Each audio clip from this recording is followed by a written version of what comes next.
We are looking this morning at 1 Samuel chapter 19.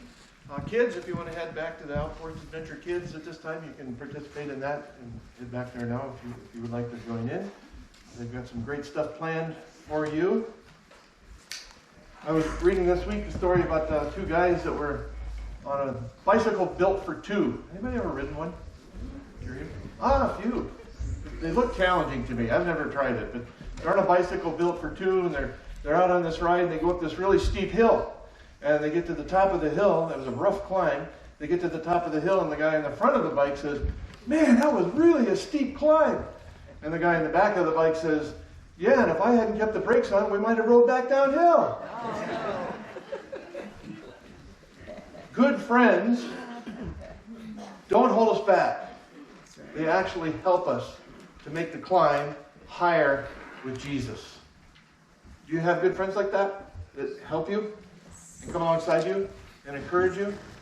Do you have a BFF that is always, loyal and committed, and you know that they're there to help you become all that God wants you to become? They're faithful to you. We all need faithful friends. And we need to be faithful friends to other people. That's where we're headed today as we look at David, as we continue on this journey of David, and God is preparing him for what's ahead. Proverbs 18:24 says, "A man of many companions may come to ruin, but there is a friend who sticks closer than a brother." We all need to be that friend. We all need a friend like that. So before I read the first couple verses of chapter 19 to get us into the next section in this journey with David, just a little review. David is in a season of preparation. He's getting prepared for what's ahead for him. He is going to become the king of Israel. And if you remember, if you've been on this journey with us, Samuel the prophet anointed David while he was still a shepherd, anointed him to be the future king. So David is the anointed one that is going to become the king.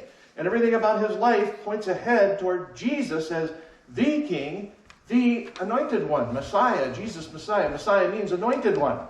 So David is getting prepared to be the king and pointing all along toward the king, King Jesus, which is something beautiful and precious about his story that we don't want to miss. So David is getting prepped by God for what's ahead for him. God is shaping his heart for what he's called him to do. And part of his shaping, part of the help that God is providing for him is friends. Good, faithful friends who are helping in the process of shaping his heart and protecting him and providing for him to help him become this future king. So this is the context. David's in this season of preparation, and God provides faithful friends for him. And by the way, God will provide faithful friends for you too in your journey. And I believe God is inspiring every one of us to be a friend to others for whatever journey they're on in following Jesus. So first couple verses of 1 Samuel chapter 19, I'd like to read those. They're in your handout. You can also flip or click your way there to 1 Samuel chapter 19. It says, Saul now urged. Now, remember that David has slayed a giant. He has killed the giant. And he's famous. He's very popular. People are singing that song. Saul has killed his thousands and David has killed his 10,000. So David is very popular.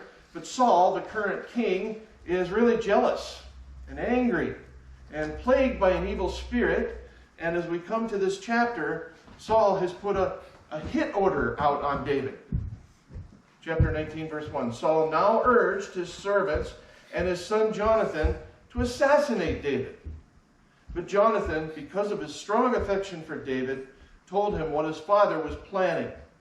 Tomorrow morning, he warned him, you must find a hiding place out in the fields.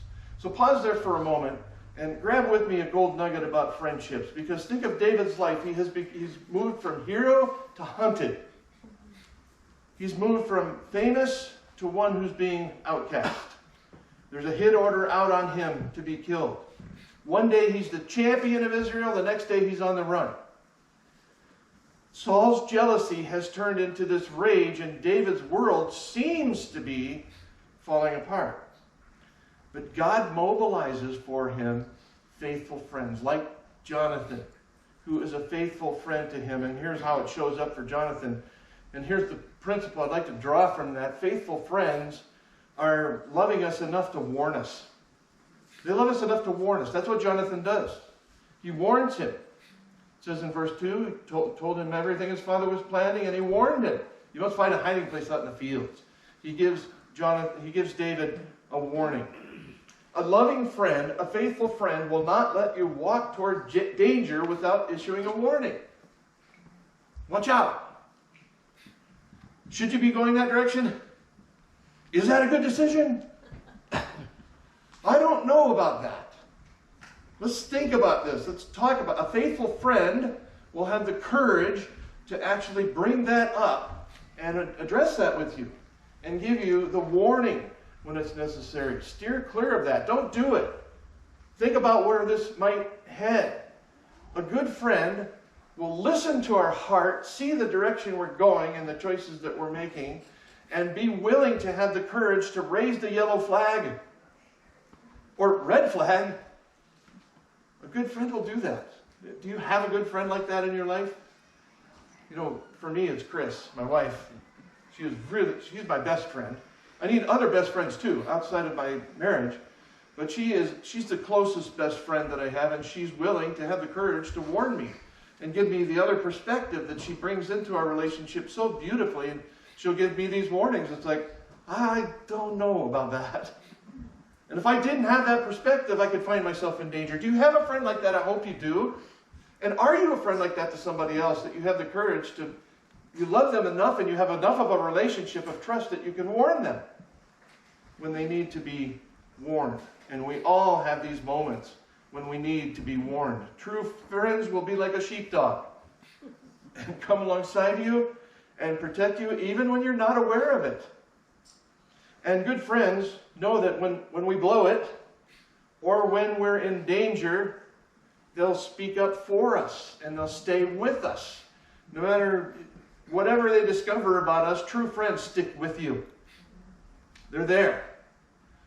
A good friend will know my deepest secrets, and a good friend will know, my weak spots and my habits and my hang-ups, and still love me and be willing to continue alongside of me and call me out when I need warned and stick up for me when I'm not around. Listen to verse 3, how this plays out with Jonathan. I'll ask my father, Jonathan talking, I'll ask my father to go out there with me, and I'll talk to him about you. And then I'll tell you everything that I can find out. The next morning, Jonathan spoke with his father about David, saying many good things about him. The king must not sin against his servant David, Jonathan said. He's never done anything to harm you. He has always helped you in any way that he could. Have you forgotten about the time that he risked his life to kill the Philistine giant, and how the Lord brought a great victory to all Israel as a result? You were certainly happy about it then. Why should you murder an innocent man like David? There's no reason for it at all. So Saul listened to Jonathan and vowed, makes this promise, as surely as the Lord lives, David will not be killed. Now, as we read on in this story, Saul totally breaks his ceasefire agreement. He totally leaves that behind. He doesn't keep his promise. But the point in this moment is Jonathan stuck up for David to his father. He went and he advocated. You see, faithful friends are advocates. They're loyal advocates. A faithful friend will defend you when you're not there and protect you and speak up for you when you're not around. I mean, wouldn't it be wonderful to know that you're a part of a church family with a bunch of friends like that? Yeah. Wouldn't that build some confidence in your faith and a sense of peace? That when your name is brought up in a conversation with others, you know they're going to speak well of you. That they're going to stick up for you. Friends have your back. When you're not around, they speak up for you. They advocate for you. They say positive things. I think we are a church like that. I would love to think that that's more and more how we are characterized as people who love Jesus enough to love each other and to stick up for each other. And when somebody else's name comes up in a conversation, you know that it's not going to turn south. It's not going to go dark. It's not going to be critical. It's going to be advocating for you. Isn't that nice to know? I hope we're becoming that more and more, because that's what friends do. That's what friends of God do, who are friends with each other, do. They advocate for each other and stick up for each other and speak well of each other. Something else really important about friends. Faithful friends are peacemakers. Listen to verse 7, reading the next verse. Afterward, so Jonathan has stuck up for David with his father. Verse 7, afterward Jonathan called David and told him what had happened.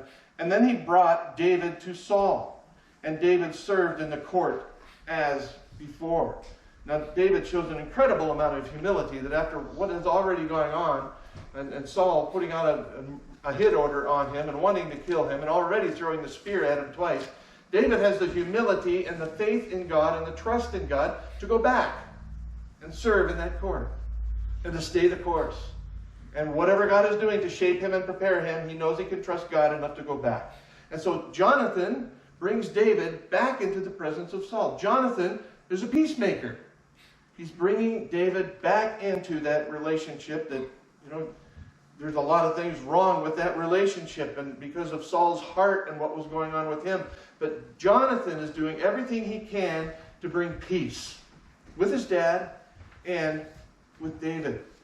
We've spoken before, because when you're in a conflict with someone, peacemaking is so significant, and it's in the scriptures. Jesus tells us to do this and shows us how to do this. When we're in a conflict with another person, and we have this tension in a relationship, this disagreement with someone, we need to be peacemakers ourselves, and sometimes we need friends to help us to be peacemakers. In your handout, there's this insert, the 4 G's of peacemaking. We've gone through this before, so I'm not going to spend a lot of time on this, but I commit it to you. I commend it to you. I would encourage you to keep it handy, because, unless you're very unusual, you have conflicts all the time with other people, don't you? Unless you just agree with everything they say, maybe you'll never have a conflict or tension in a relationship if you just agree with everything anybody ever says. But in life, you're bound to have disagreements and tensions and even conflicts in relationships. It happens. And so this is the 4 G's. I do this whenever I sense a tension in a relationship. And often it's because of a misunderstanding. Often it's because there's been a false assumption that is made. Or somebody heard something you said, and it really wasn't what you intended to say, but that's what they heard. So you need to talk about that. So when you're in one of those situations where you recognize it, and you know it, and you have that tension between you, something is left unresolved, but the scriptures tell us, resolve it. First G is glorify God. That's always the first question to ask. How do I glorify God in this situation? What's the best way that I can bring glory to God in this? But sometimes that just means, this is not a big deal. I need to brush this off and move on. But if it's still troubling and it's still tension in the relationship, then you have to move into it. Not avoid it. Avoidance is not helpful for relationships or friendships. We need to be friends enough that we address those things that are in tension with other people and help each other to do that. So how do I glorify God in this? And second G, really important, get the log out of my own eye. So often, that's exactly where I stop in tension. I realize there's tension, and then I suddenly realize, I have to ask God the question, what's my side of this? What have I done? What have I said that I need? What are you working on me with? And so often it's like, this is totally my fault. And I just need to correct that. And so then I go and I say, I'm sorry. And that's all it took to mend the relationship and ease the tension. Address my own issues. What is my part in this before I ever consider going to them? But if there is that next step of I need to go and make this right, then we go gently with the goal to restore. Matthew 18, if your brother sins against you, go and show him his fault, just between the two of you. Not everybody else first, not 15 other people and get their opinion and then go, but we go straight to the person that we're in tension with. Nobody else can help until we do that. We make a try, we make an attempt in that relationship, in that friendship. That's what friends do, right? We go to each other, we talk about it, and we talk it through. And so often, for me, it's like, oh, that's what you heard me say. Well, that's not really what I meant for you to hear. I said it wrongly. Let me restate that. Here's what I was thinking at the time, and the tension is gone. And we've glorified God. And we've addressed our own issues. And we gently restore, and the relationship is back. Galatians 6, if someone is caught in a sin, because sometimes it does involve sin, you who are spiritual should restore him gently. And then the last G is go and be reconciled. And sometimes that means it takes another person. It goes on to say in Matthew 18 that if you haven't been able to resolve the conflict, then you go and you resolve that conflict. You seek to bring reconciliation in the conflict. Matthew 18 says, but if they will not listen, so if that's not working and there's still that tension, then take one or two others along. Good friends will help us. They will see the situation, and they'll even call us out on it. It's like, you're still in a tension with them, and do you need help? Do you need me to stand it? They can tell. Good friends know when you're in conflict with somebody, and they'll be willing to go with you. And that's biblical. Go with two or three others. Because the goal is always to restore the relationship, to reconcile and restore the relationship. That's what matters. And so we lean into that. And good friends, faithful friends, will help us to do that. But it doesn't always work out. It didn't work out for David with Saul. We don't always get the blessing of reconciling the relationship. Sometimes it's just left because the other person just doesn't want to reconcile. Or something's going on that God is teaching them, that there's still this friction. And so there's not all the time do we get to be in the blessing of being reconciled. But we can have peace in our own heart that we did everything we could. And we've forgiven where it needs to happen. And we've done what we can to bring the relationship back to a place of healing. And we can walk in that peace. David did. He had this incredible sense of peace. As we continue in this journey with David and we see his character and his qualities, we see that he had peace. Saul, on the other hand, had no peace. Had no peace in his life. The tormenting spirit comes upon him again, and he hurled his spear at David again. He's already done it twice, just as he had done before, and David dodged it and ran. Pick up with verse 8. War broke out again after that. And David led his troops against the Philistines. He attacked them with such fury that they all ran away. But one day when Saul was sitting at home, with spear in his hand, the tormenting spirit from the Lord suddenly came upon him again. And as David played his harp, Saul hurled his spear at David. But David dodged out of the way, and leaving his spear stuck in the wall, he fled and escaped into the night. I wonder what that scene looked like. I really wonder how that played out. I mean, did the spear... I think it's more than Saul just being a horrible aim. This is the third time that he has thrown a spear at David, who was playing his harp. I just wonder if that spear did a curveball that helped David to dodge it. Another aspect to this to consider. Saul is holding a spear, a weapon of war, a human weapon of war. David is worshiping with a harp. You know, 1 Corinthians tells us that, or 2 Corinthians tells us that the weapons we fight with are not the weapons of the world. But on the contrary, they have divine power to demolish strongholds. The weapons we fight with are not the weapons of the world. And I think there's merit in considering David sitting there playing the harp, is that the harp was like a weapon of worship. So I don't know how these things work out, but I think it very well could be that David's in worship with a harp, and that's like his weapon of war, and there's like a worship, force field around him, and the spear comes in and it's deflected. That's good. I don't know. I'd like to envision maybe that could have been the case. Or maybe the spear's coming towards David and there's an angel there that blew it out of the way. Just gave it a little breath to knock it off course.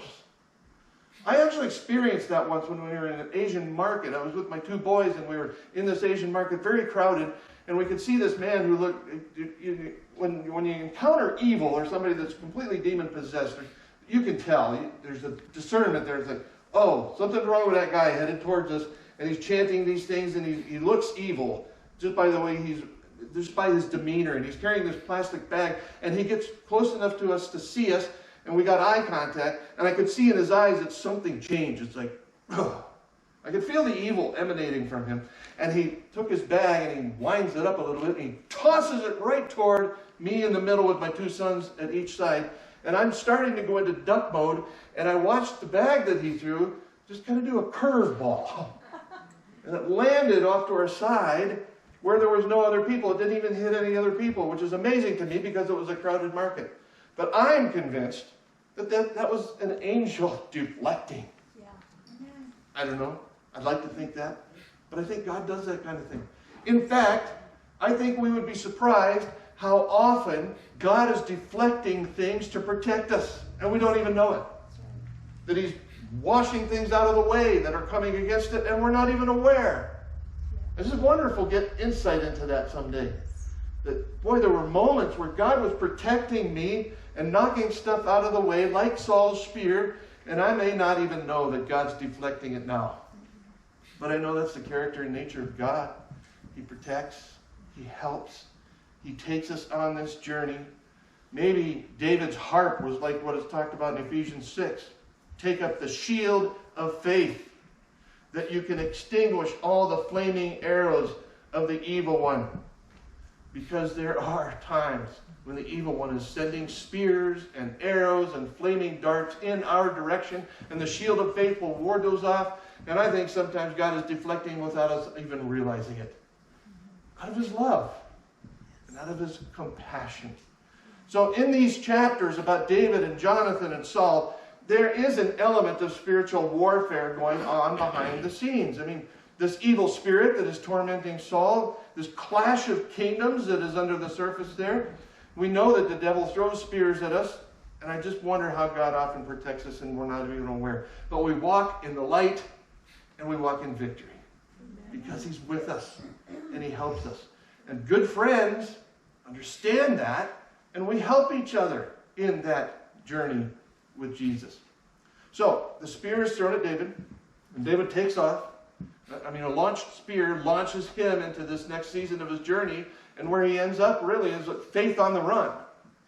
He's running from Saul. In chapter 20, David and Jonathan talk about this some more, and in the middle of all that, Jonathan says something really significant that we can draw from as we want to be faithful friends. I hope you do, to be faithful friends to others and to look for those faithful friends in our own life. Jonathan says something powerful in verse 4 of chapter 20. He says, "Tell me what I can do to help." Faithful friends will do that, right? Faithful friends say things like, "How can I help? How can I help you?" Like Ecclesiastes 4:10 says, if one falls down, his friend can help him up.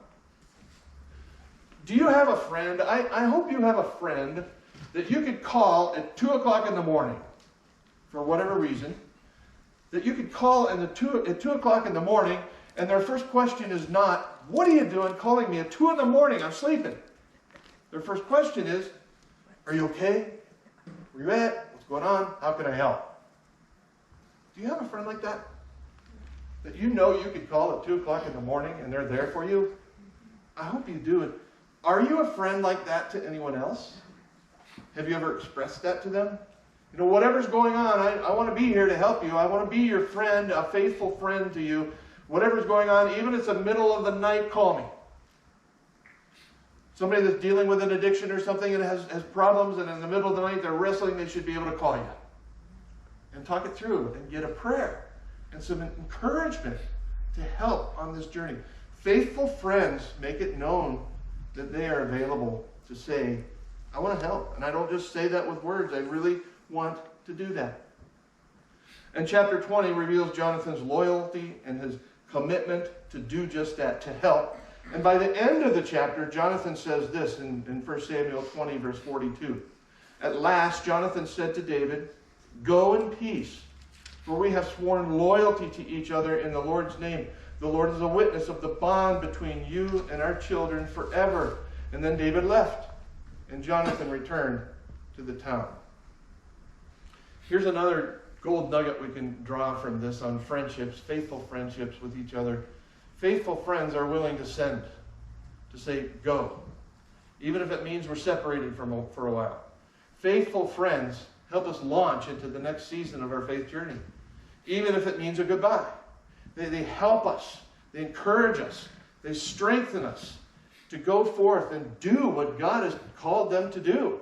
Help them discern that and discover that and then go for it. And good, faithful friends don't hold on the brakes. They say, go. Go do this thing that God has called you to do. For David, that means running from Saul and running into a time in the wilderness, knowing that God is still shaping him and preparing him for his future.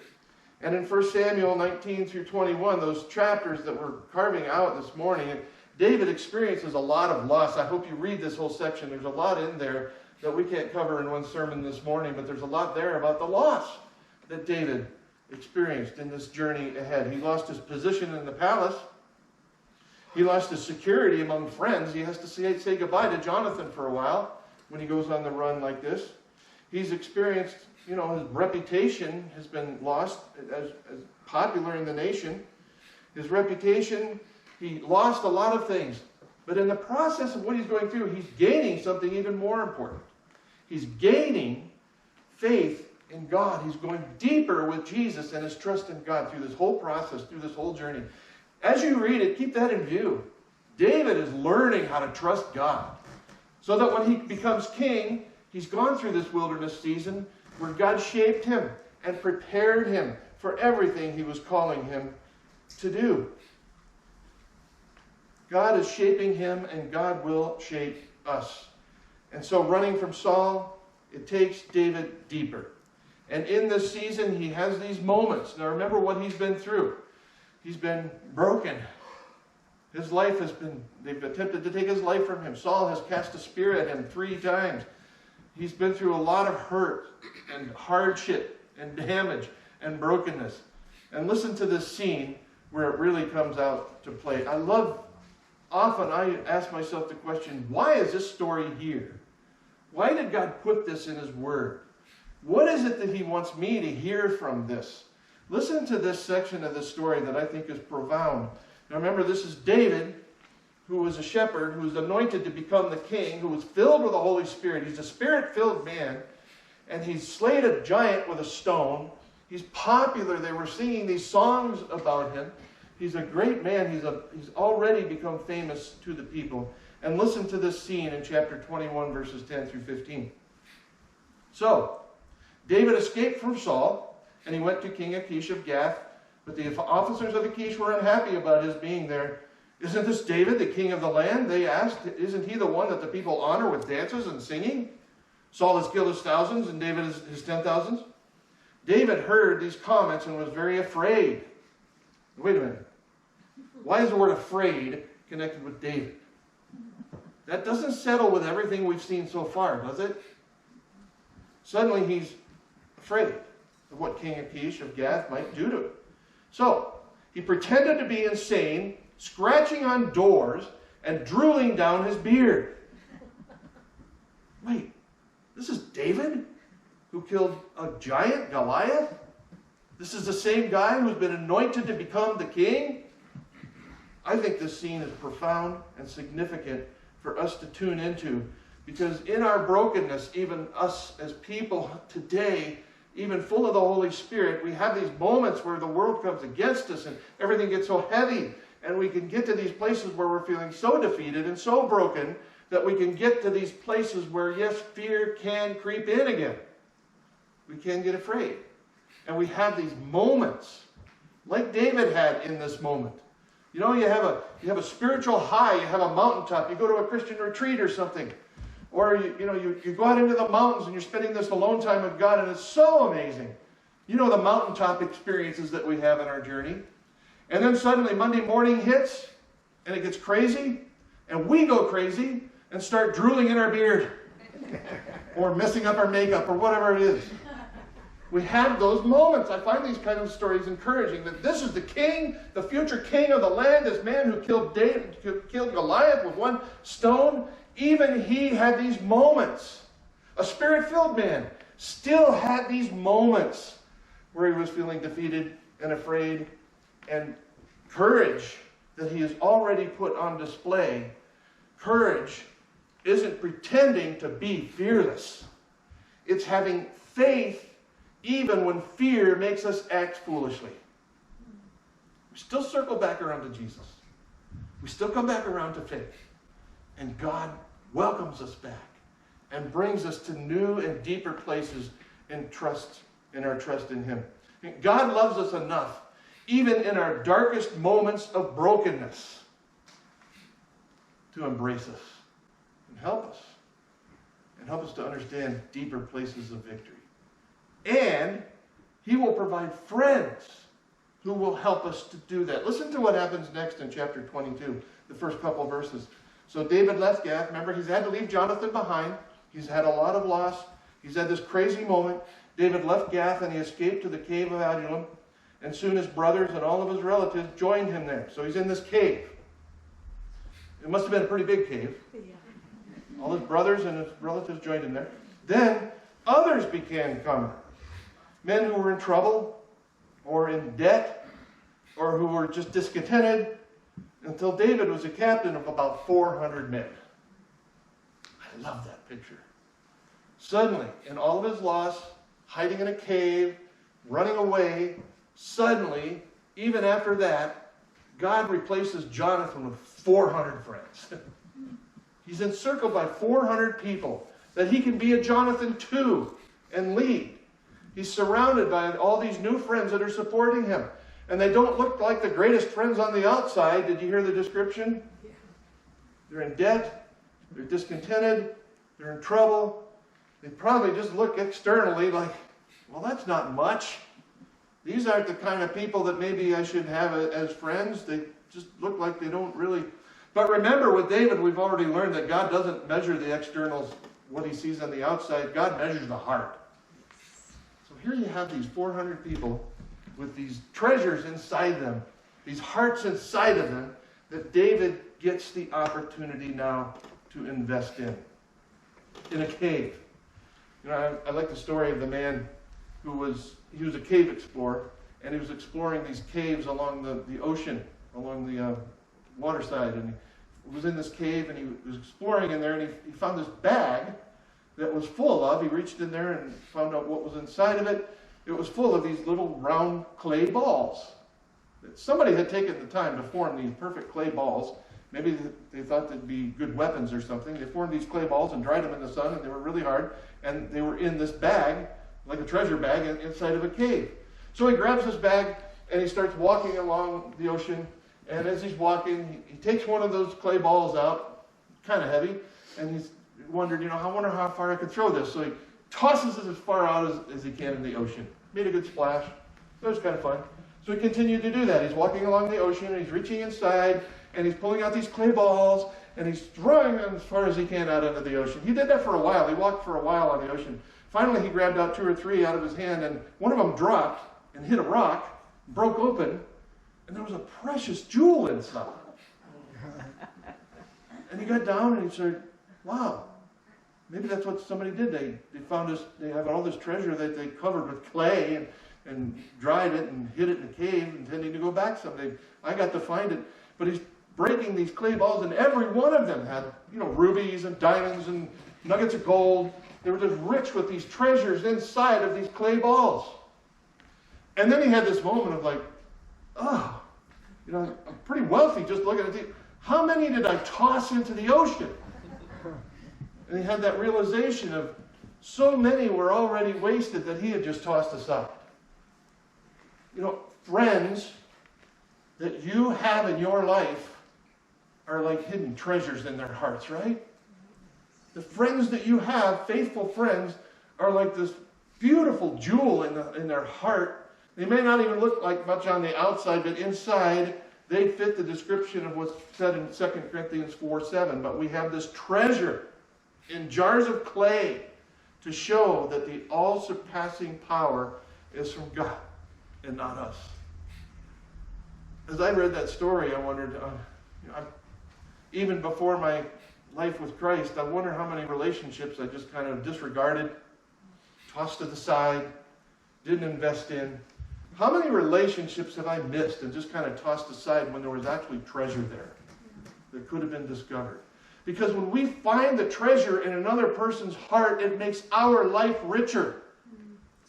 We get to experience the joy of helping them become all that God wants them to be, the treasure that God has put inside of them. And a good friend just loves the joy of helping bring that out. And it makes their life richer too. Good friends are so important. What if we, instead of tossing people to the side or disregarding people, we saw them as having this precious jewel inside of them that God is just waiting to shine up and bring out for His glory?